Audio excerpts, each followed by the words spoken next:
What's up mga guys? Welcome back again to Richard Kabili, and for today's video, so gagawa tayo ng basic tutorial kung paano magpalipad ng drone. So ang drone ko nga pala is DJI Mini 2 SE. Ito is yan. Nabili natin is combo. So okay guys, paano nga ba magpalipad ng drone sa basic na paraan? So basic lang to guys. So madali lang sundan. So sundan niyo lang ako. So ito yung ating drone. Ang una nyo gagawin is syempre kapag bago ang drone nyo, so tanggalin muna ninyo itong pinakang cover nya. Ito is yung for the safety ng ating mga propeller at saka drone yan. Tinanggal natin. Tapos pag natanggal nyo na, so una nyo gagawin is ito. Itong pinakang kamay niya na una, itong mayroong mahaba na pababa, ang una nyong ibubuka, kasunod itong kabila. Next is itong ikalawa.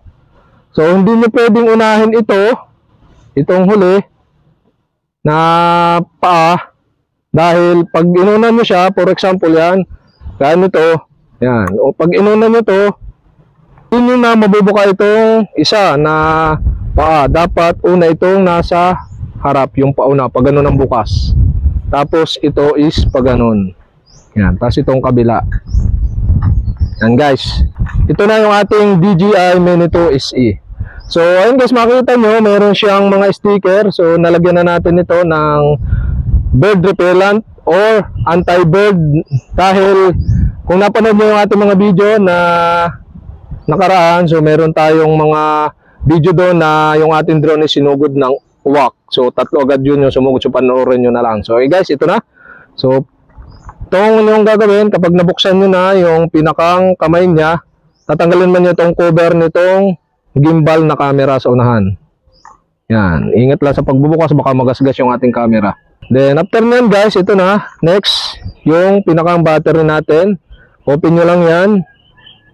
Yan, pag ano lang siya, oh, para siyang sasakyan na aeroplano sa huli. Tapos ito yung battery, pasok nyo lang pag ganun, tapos push nyo lang, lalagitik siya ng konti pagka push, tapos cover nyo lang, press nyo lang dito ng konti. Yan, yan, make sure lang na lumagutok na dalawa, dahil dalawa yung ano, para safety yung ating pinakang battery. So yung memory nya nandito.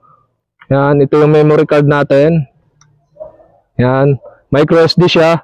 So lagay nyo lang dito. Tapos paglalagay is press nyo lang ng isa. Pag naglagitik, so okay na yan, hindi na yan matatanggal. Then ito na, ready na yung ating pinakang drone. So bago kayo magpalipad, check nyo muna yung mga propeller, kung wala ba siyang tama. Dahil sa mga nakaraan nating pagpapalipad is magkaroon siya ng crack yung ating mga propeller. Tapos kung smooth ba yung ikot, yung pinakang ikot ng propeller niya, hindi ba nag-angat yung screw. Yan, double check nyo lang para make sure. Then okay guys, dito naman tayo sa remote. Okay guys, ito na yung ating pinakang remote. Ito, yan. Pag DJI Mini 2 SE, so kailangan natin gumamit ng cellphone. So okay guys, kailangan natin gumamit ng cellphone para ilagay dito at yun ang ating maging screen. Pero doon sa mga ibang model ng DJI na drone, yung iba nakapix na dito sa pinakang remote. So itong ating DJI Mini 2 SE is kailangan pa ng cellphone. So madali lang naman siyang i-connect. So ang gawin nyo lang, open nyo lang to, ingat nyo lang, then kunin nyo yung pinakang cord dito. Meron siya ditong cord yan. Pwede siyang Android and iOS. So gamit natin is iOS. So connect nyo lang. Then next, ito naman, patong nyo lang yung cellphone dito. Then angat nyo dito itong pinakang nag-hold sa kanya. Yan. Tapos pagka okay na, kunin nyo itong pinakang connector nya. Tapos insert nyo doon sa pinakang charging port nya. Once na nakakonect na siya, so ready nang buhayin yung pinakang remote natin. So pero bagong lahat, kunin nyo muna yung pinakang joystick do sa ilalim, nakalagay yan. Dito yung pinakang joystick. Tapos, suot nyo lang dito, clockwise. So, huwag nyo nang kato doon dahil hindi naman yan konting galaw lang. Okay na. Huwag nyo nang pihitin na todo. So, dalawa yan. Lagay nyo dito. Once na nailagay nyo na, so ready na yung ating remote para i-on. So, para i-on siya, so ang gawin nyo lang, press nyo yung power ng isa. Pagka-press nyo, makikita nyo yung level ng battery. Pag puno, so 4 siya. Pero pag hindi, so halimbawa 3 bar lang yung battery niya. Pagka dadalwa na, so malapit na siyang malubat. So, ang gawin nyo lang, pagbubuhay nitong remote, press ng isa, then press and hold sa ikalawa. Yan. Para gumana yung ating remote. Then yan guys, once na nag-open na siya, yung ating cellphone, punta lang kayo sa tinatawag na DJI application. So kailangan nyo mag-download ng DJI application. Meron siya sa App Store and Play Store. Then kapag nandito na tayo, so open nyo lang yung DJI Store. At ready na ang i-connect yung ating drone dito sa ating remote ng DJI na drone. Yan, kita nyo sa screen, dito yan nakakonect. So, kailangan pang buhayin ang ating drone or i-on yung power ng ating drone. So, paano nga ba siya i-on? Ang gagawin nyo lang para i-on itong drone is gaya nung pag-on natin dun sa ating remote. Press ng isa, then press and hold ng ikalawa. Hanggang gumalaw yung pinakang mga prepare niya at umikot itong gimbal camera niya. Yan. Ibig sabihin yan, connected na yung ating DJI drone doon sa ating DJI remote. Then dito naman, para malaman nyo yung battery niya, battery life niya, so makikita nyo dyan yung ilaw. Kapag dadalawa, 3, o isa na, ibig sabihin malapit na siya malubat. Pag gantong 4, full charge pa siya. Then makikita naman nyo doon sa pinakang mismong remote. Yan, dito sa may remote. Pag nakita nyo dyan yung go fly, i-click nyo lang yung go fly. Yan. Tapos makita nyo dyan yung pula dito sa may kaliwang bahagi. Yung tawagin is itong take off with caution altitude mode. Yun, kulay pula pa siya. Ibig sabihin, hindi pa tayo makakapagpalipad. So, ang gawin nyo lang is wait nyo na kumonek or magkaroon ng satellite. So, papakita ko sa inyo yung screen. Yan, ito yung ating drone kapag connected na. So, kita nyo yan. Oh. Haharap ko itong pinakang drone sa atin. So, kita mukha ko sa camera. Yan, oh, nakaharap yung drone sa atin. Oh. Tapos ito yung ating camera yan. Yan, sa atin. Ganyan, pag connected na siya. Then, kapag kailangan nyo ng lumipad, kailangan yung satellite. So, screen record ko para makita nyo. Yan guys, yung nandito sa may kanan, so yung satellite natin, 0 pa siya. Then, yung battery life natin, makita dyan, 94. So, check mo lang siya niya. Nagkaroon na ng 4 satellite. So, dapat mga 10 pataas. So, tutunog naman siya at i-emit to na kung pwede na tayong already na yung ating satellite. Basta makinig nyo mamaya pagtunog. Then, dito naman sa isang screen, dito may makita kayo na yung pinakang position nyo. Yan, check nyo sa mapa. Pag kinilik nyo yung mapa, makita nyo yung location nyo dyan. Yan, medyo mahina pa location natin. So yan, titingnan nyo sa mapa kung tama. So okay naman, ito nga yung lugar namin. So pagka hindi pa calibrate yung inyong drone, so kailangan nyo mag-calibrate. So papakita ko sa inyo kung paano i-calibrate. Paano nga ba mag-calibrate ng inyong drone? So ito na yung screen ng inyong drone at ang gawin nyo lang is tap nyo yung 3 dot na nasa kanang taas na bahagi. Then dito sa setting, punta lang kayo sa safety. Then scroll down nyo, then makikita nyo dyan yung sensors, and dito sa sensor makikita nyo yung compass normal at IMU normal. Yan yung dalawang calibration na pwede nyong gawin. So try natin itong compass normal. Tap nyo lang yung start button para magsimula ng calibration ng inyong drone. Yan, sisimulan natin. Gayahin nyo lang ang mga papakita sa video. Okay, ito na. Ikot daw natin. 360 yung ating drone. So sundan nyo lang para makalibrate. So ikot nyo lang 360 degree yung inyong drone. So ganun lang, susundan nyo lang yung pinapakita dun sa screen. Yan. Tapos susunod na yon, pa straight or nakaharap naman sa taas, ikot nyo rin ng 360 degree. Hanggang maging successful na ang calibration. Yan, okay, successful calibration na tayo.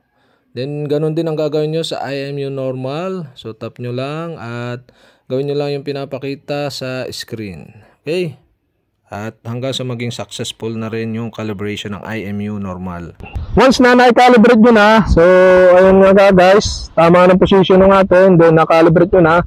Ang antay nyo na lang is itong pinaka-satellite na maging 10 pataas. Tutunog naman siya kung ready na lumipad. Yan, 7 satellite na. Medyo dilaw na siya. Kapag naging okay na siya, 10 pataas, so iimik na yung ating drone. And guys, take off with caution na. So 10 na siya, malapit na. Home point updated. Yan, okay guys, nakanig nyo. Home point updated na. So ibig sabihin, updated na yung ating pinakang location. Pwede na tayong magpalipad. Yung satellite natin is naglalaro sa 9-10. Yan, 9-10 yung satellite natin. So pwede na tayong magpalipad. So okay guys, sa pagpapalipad naman, so tuturo ko sa inyo yung basic. Yan, nakaharap sa atin yung pinakang camera. Tuturo ko lang sa inyo yung basic kung paano magpalipad. Yan, nitong or paano kontrolin nitong camera natin. So ayun guys, ready tayo for take off. Ito na yung ating drone. Dahil wala tayong patungan, so hindi natin mapapatong dito. So hawakan ko na lang. So sa pagpapalipad nga pala, may mga ilang pindutan dito na pwede nyo gamitin ito. Pag pinress nyo to, magpe-take off na siya, iikot na siya, then pwede nyo paliparin. Then ito naman joystick, pag down nyo pa ganun, pwede rin siyang mag-start na. Pero gagamitin natin dito is itong nasa screen. Tap nyo lang yung arrow na nandito sa may kaliwang screen. Then may lalabas dyan, take off. So magte-take off siya. Press and hold nyo lang. Then magte-take off na siya. So okay, ganun lang, ito na. Press and hold natin yung pinaka-take off. Press and hold. Yan. Take off. Yan, mag-take off na. Ito na yung drone natin. So hindi siya kita sa camera. Bababa natin. Ito na yung ating drone. So dito, so ang gagawin nyo lang, halimbawa ito, joystick. Dito muna tayo sa kabilang joystick, yung kaliwa. Pag inangat nyo yung joystick, aangat ang drone. O. Pag binaba nyo yung joystick, bababa yung drone. Yan. Tapos, pagka naman pakaliwa, so iikot yung drone. Yan, iikot yung drone, oh.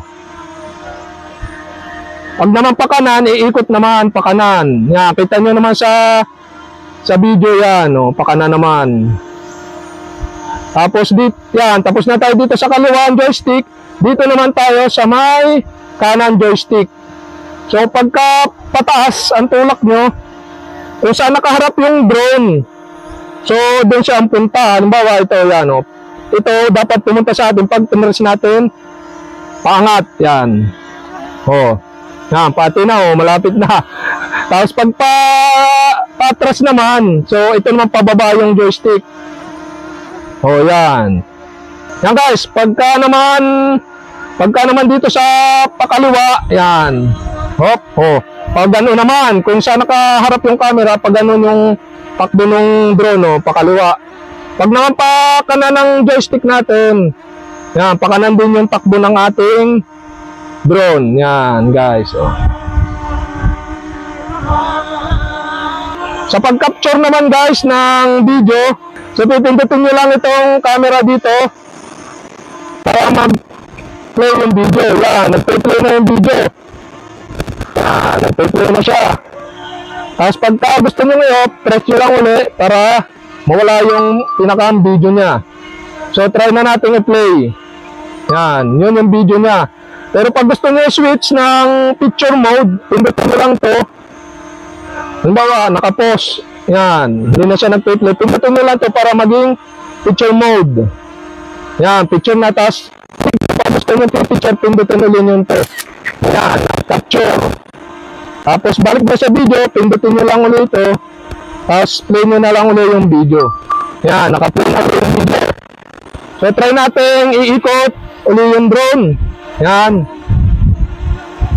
Ikot natin pakaliwa. Yan, medyo malakas ang hangin. Yan, o. Kita na sa drone yung pinakang camera. Ikot natin 360. Yan, medyo malakas lang hangin kaya medyo magalaw yung ating drone. Nasa ilalim pati tayo ng mga puno. Dahil medyo marunong na tayo sumalo ng drone, so ganito ang ating dadalhin. Ito, dadal lang natin yung arrow down. Nandito sa taas yung ating drone. Sasambutin natin ng kamay. So, sa technique dyan, huwag nyo itatapat yung kamay nyo doon sa pinakang sensor para madampot nyo yung pinakang drone, iiwas nyo. Tapos, i-press and hold nyo lang pababa para hanggang sa mamatay yung drone. So, ganito lang yan. Gagawin natin. Nandito yung drone ko, yan. Ito. Ito na yung drone ko, yan. Gagawin ko yan, sasambutin ko. Nandito yung sensor niya. Pag pinapad nyo doon sa kabila, aangat talaga yan, oh. Oh, aangat, di nyo madadampot. Pero, ang technique dyan, para makuha nyo yung pinakang drone niya, lakas ng hangin dito, kaya medyo magalaw. Ang gawin nyo, dito nyo kukunin para hindi natapat doon sa sensor. Yan, pag hawak nyo na, press down nyo na, hanggang mag-off yung pinakang portulan niya at yun, nag-take home na siya.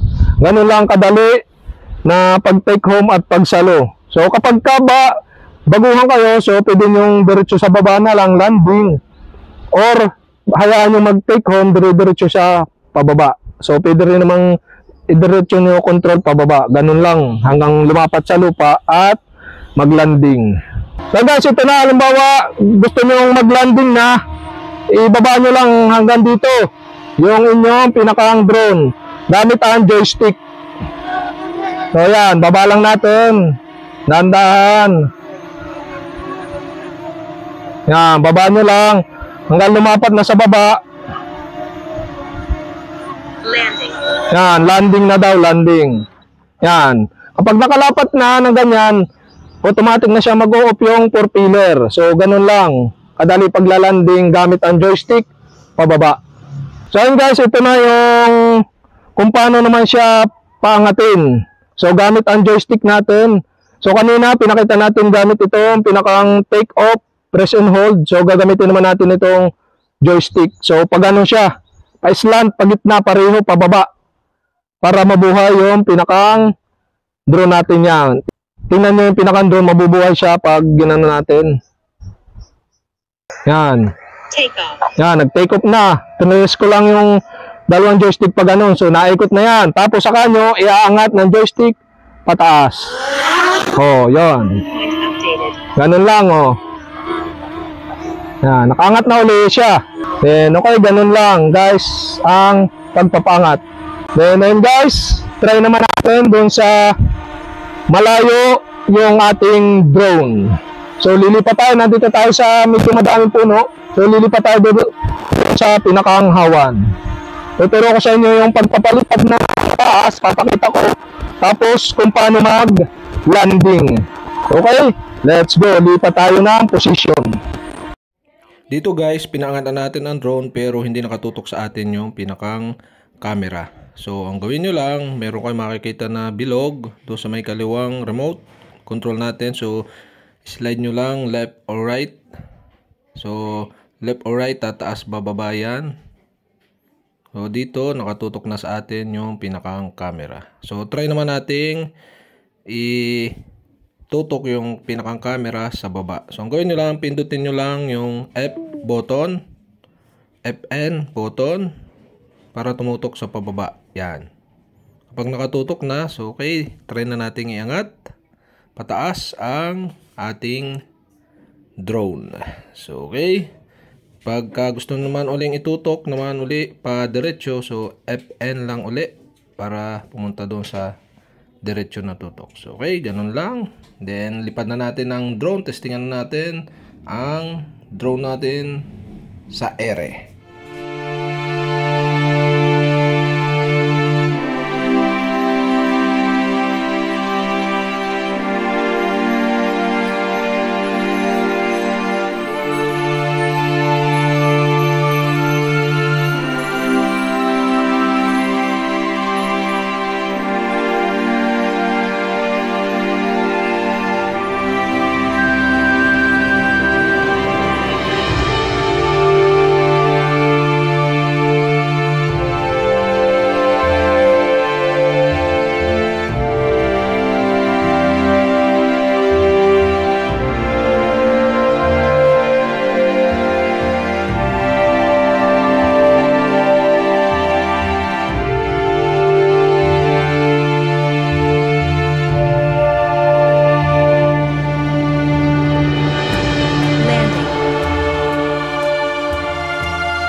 So okay guys, ayun na, nakapagpalipad na tayo at ito na yung ating drone.